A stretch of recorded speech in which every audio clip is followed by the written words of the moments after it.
Global Typhoon, Chairman TV. Weather update. Helping homeless people. Please subscribe.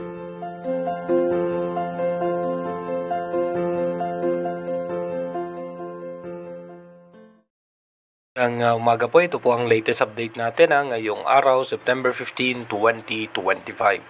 Yung minomonitor nga po nating low pressure area, nandito na nga po yan sa western section ng Mindoro provinces.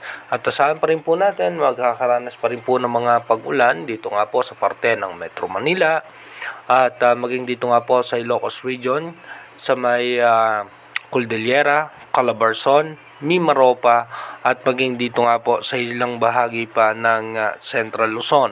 At yung Cagayan Valley naman, affected naman po yan ng easterlies o yung mainit na hangin na nanggagaling sa dagat Pasipiko. Asahan nga po natin ngayong araw, may mga kalat-kalat po tayong pag-ulan na aasahan, maging dito nga po sa may parte ng Visayas at eastern section ng Mindanao. Iba yung pag-iingat at paghahanda nga po sa ating mga kababayan dahil nga po yung posibleng dalawang bagyo na ating minomonitor sa ating advanced weather forecast ay stable pa rin po, no? Medyo bahagya pang bumaba yung mauunang posibleng bagyo. Dumako na nga po tayo sa ating advanced weather forecast. Dito po sa ating advanced weather forecast, bukas nga po, no, September 16, so expected natin may mga chance pa rin na magiging maulan sa ilang bahagi ng ating bansa.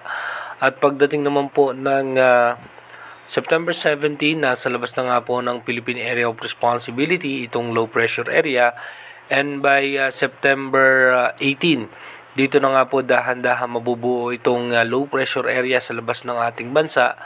At pagdating nga po ng September 19, as low pressure area, nasa labas po yan ng Philippine Area of Responsibility.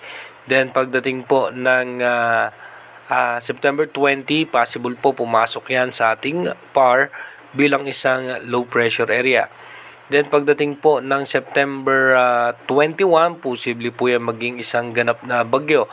Ito po ay posible maging tropical depression or mahinang bagyo, at kung sakaling po, no, na ito'y magtutuloy at hindi magbabago yung posibleng senaryo nito, ito po ay posibleng maging si bagyong Mirasol. Yun po yung magiging posibleng local name yan. At pagdating naman po ng September 22, bahagya nga pong bumagal yung pagkilos nitong bagyo, pero apektado na po niyan ang parte ng Visayas at ng Bicol region kung makikita nga natin yung kanyang sirkulasyon. Pagdating naman po ng September 23, ito po lalakas pa at lalapit na nga po yan dito sa may parte ng Northern Luzon.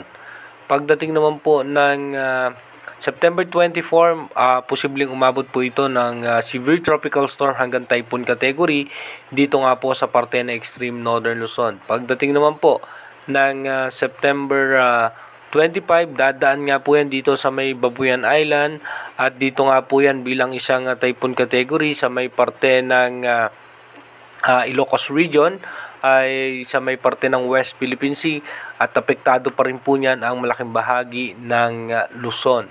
Pagdating naman po ng September 25, aangat nga po yan patungo sa may parte ng Taiwan. At pagdating po ng September 27, dito nga po mapapansin naman po natin yung paghatak nga po niyan sa hanging habagat.